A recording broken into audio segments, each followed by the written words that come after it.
আজকে যে মাইলস্টোনের ঘটনা অত্যন্ত হৃদয় বিদারক। আসলে ফেসবুকে যখন এই ভিডিওগুলো দেখতেছি তখন আসলে দেখার মতো পরিস্থিতি নাই।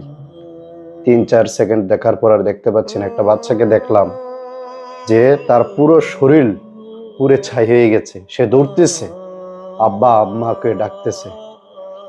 আপনি চিন্তা করুন তো, আপনার 10 থেকে 12 বছরের সন্তানটা আজকে স্কুলে গেছে, আপনি কখনো তাকে চুলার সামনে এনেন নাই, লোকমা দিয়ে খাবার খাইয়ে দিছেন, আর সেই ছেলেটা আগুনে পুড়ে তার অস্তিত্ব নাই, সে দৌড়তেছে, পুরো উলঙ্গ, সবকিছু পুড়ে ছাই হয়ে গেছে।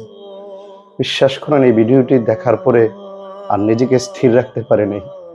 আপনারা সবাই দোয়া করেন আল্লাহ যেন সবাইকে হেফাজত করে। এবং যারা এখানে ভিড় করতেছেন, দয়া করে ভিড় করবেন না। এখানে দরকার অ্যাম্বুলেন্স, এখানে দরকার রক্তের প্রয়োজন। যারা এখন উদ্ধার বাহিনী আছে তাদেরকে আপনারা সর্বাত্মক সহযোগিতা করুন। প্লিজ সবাই এগিয়ে আসুন।